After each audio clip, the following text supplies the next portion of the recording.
ఆపాలి. ప్రజల గురించి ఆలోచన చేసే పాలకులు రావాలి. మళ్ళీ చెప్తున్నాం, ఎన్క్రోచ్మెంట్స్ ని క్లియర్ చేయాల్సిన అవసరం ఉంది. మళ్ళీ ఇలాంటి వరద రాకుండా చూసుకోవాల్సిన అవసరం ఉంది.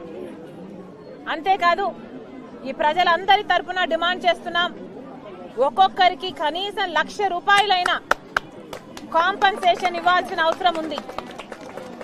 ప్రభుత్వాన్ని గట్టిగా డిమాండ్ చేస్తున్నాం. ప్రతి ఇంటిలోనూ నష్టం జరిగింది, ప్రతి ఇంటికి నష్టం జరిగింది, ఆస్తి నష్టం జరిగింది, పంట నష్టం జరిగింది, ఇళ్ల నష్టం జరిగింది. ఇలా ఎక్కడ ఎవరిని తట్టినా కూడా వాళ్ళ బాధలే చెప్పుకుంటున్నారు. చంద్రబాబు గారిని హెచ్చరిస్తున్నాం, మీరు అధికారంలోకి వచ్చారు, మీరు మంచి పేరు నిలబెట్టుకోవాలి అంటే వీళ్ళందరికీ కాంపన్సేషన్ ఇవ్వాల్సిన అవసరం ఉంది. చంద్రబాబు గారికి హెచ్చరిస్తున్నాం, ప్రజలను పట్టించుకొని ప్రభుత్వాలు ఎక్కువ కాలం నిలబడం. వీళ్ళందరూ మీకు ఓట్లేసిన వాళ్ళే. కనీసం 1,00,000 రూపాయలైనా నష్టపోయాము అని ప్రతి ఒక్కరూ అంటున్నారు. కనీసం 1,00,000 రూపాయలైనా వీళ్ళకు నష్టపరిహారం చెల్లించాల్సిన అవసరం ఉంది.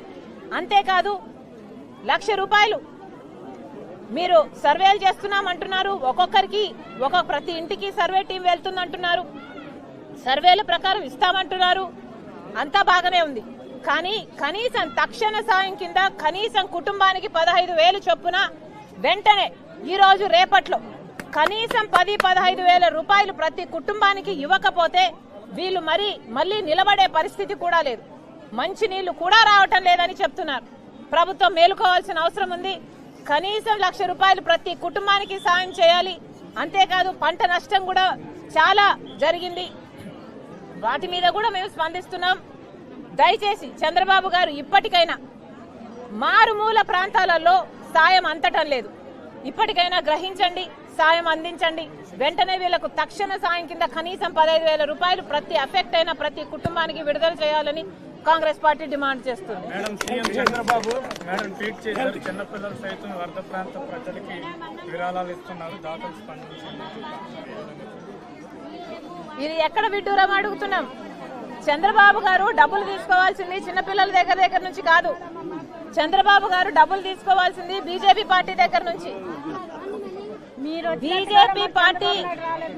బీజేపీ పార్టీకి ఆంధ్ర రాష్ట్ర ప్రజలు ఇప్పుడే కాదు, గత 10 సంవత్సరాలుగా అందరు ఎంపీలు ఊడిగలు చేస్తున్నారు. అటు వైసీపీ అయితేనేమి, ఇటు తెలుగుదేశం పార్టీ ఏమి 25 ఎంపీలను బీజేపీ పార్టీ ఎట్లా ఇష్టం వస్తే అట్లా వాడుకుంటున్నారు. మరి ఇప్పుడు చంద్రబాబు గారు డబ్బులు తీసుకోవాల్సింది బీజేపీ పార్టీ దగ్గర కాదా? ఇప్పుడు వసూలు చేయాల్సింది బీజేపీ పార్టీ దగ్గర కాదా? చంద్రబాబు గారిని అడుగుతున్నాం, ఇది పబ్లిసిటీ స్టంట్ కాకపోతే ఏమిటి అంటున్నాం. అంత చిన్న పిల్లలకు పాకెట్ మనీ ఇవ్వడం ఏమిటి? ఆ మనీని మీరు తీసుకోవడం ఏమిటండి? పిల్లలు కాదు కదా డబ్బులు ఇవ్వాల్సింది, పిల్లల దగ్గర నుంచి కాదు కదా మీరు డబ్బులు తీసుకోవాల్సింది. బీజేపీ పార్టీ దగ్గరికి వెళ్లి తీసుకురండి. 10,000 కోట్ల సాయం వెంటనే తీసుకురావాలని చంద్రబాబు గారిని డిమాండ్ చేస్తున్నాం. అందటం లేదా?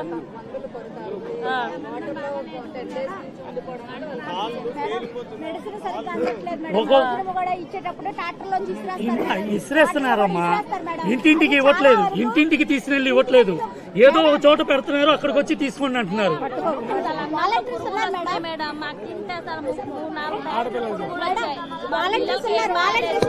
అధికారులు రావాలి, మంత్రులు రావాలి, ఎమ్మెల్యేలు రావాలి, వీళ్ళతో మాట్లాడాలి. కనీసం తినే తిండిలో పురుగులు ఉంటున్నాయి, నీళ్లు కూడా సరిగ్గా ఇవ్వటం లేదు, మందులు ఎక్కడా లేవు, మెయిన్ రోడ్ మీదకి వచ్చి ప్యాకెట్లు ఇసిరేస్తున్నారు అని చాలా మంది బాధపడుతున్నారు. This is not right.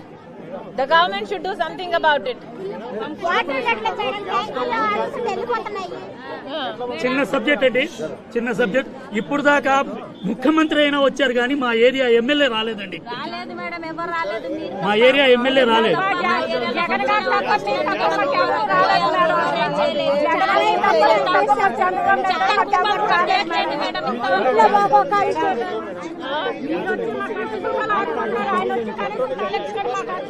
అవును, అందుకే చెప్తున్నాం, కనీసం గ్యాస్ స్టవ్లు, కనీసం గ్యాస్ సిలిండర్లు, కనీసం వండుకుందామంటే సామాన్లు ఏది లేవు.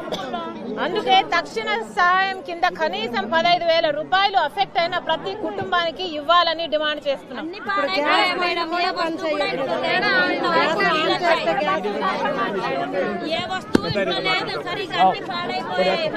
ఈయన నడవలేడండి.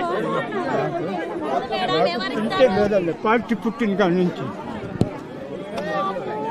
ఏ ఆధారం లేదు.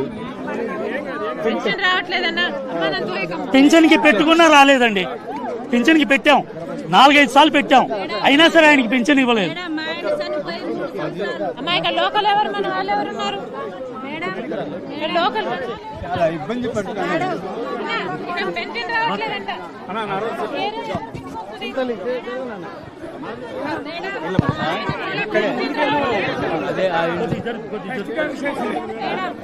రాసుకోండి